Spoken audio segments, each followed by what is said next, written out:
ලක් සාහිත ඉතිහාසය තුළ මං හිතනවා නිල් අහස බොහොමයක් ගීතවලට පද අතර හැඟීම් තෙරපන්නට හොඳ හේතු සපයන්නට ඇති.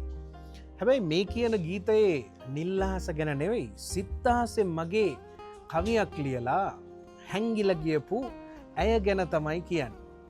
අපි දන්නවා පොඩි කාලේ ඉඳන්ම අපි අහපු කතාවක් තියෙනවානේ ඊසොප්ගේ උපමා කතාවේ අර කියනවා නරියා මිදි තිත්තයි කියනවා. ඒ මිදි අපිට කඩාගන්න බැරි හින්දා. ඒ වගේ මේ ප්‍රේමවන්තයා කියනවා ඔබට යන්න ඕන නම් යන්න.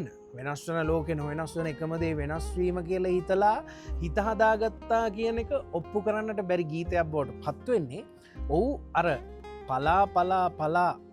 පල නොකියා පලා බෙදනවා වගේ යන්නම යනවා නම් කියලා කියනවා.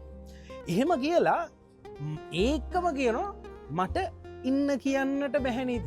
ඇත්තම කතාව යන්න ඕන යන්න. හැබැයි ඇතුලෙන් ඉරිසියයි.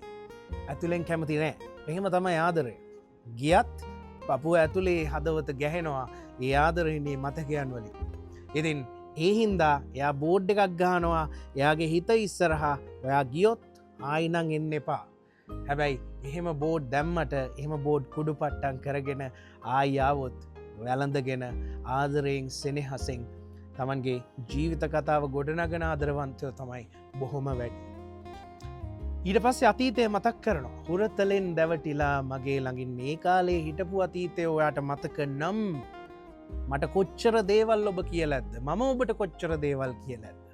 ඒ නිසා ඔබ සඳක් නම් ඔබට හිතනවා නම් ඔබ සඳ වෙලා මම පොළොව වෙලා වෙන් වෙලා ඉන්න පුළුවන් කියලා. එහෙම බෑ. හේතුව සඳ එක තැනක තිබුණට සඳ එළිය අයිති පොළොවට මට. ඒ හින්දා ඔබේ මතකයන් මගේ තුල ජීවත් වෙනවා. මගේ තුල හුස්ම ගන්නවා. ඒ හින්දා කොයිම වෙලාවක හරි අර එන්න එපා කියපු බෝඩ් එක මම කියපු දේත් නාහ ඔබ කුඩු පට්ටම් කරගෙන ආයි මගේ ගාවටම එයි කියන බලාපොරොත්තුව තමයි තියෙන්නේ.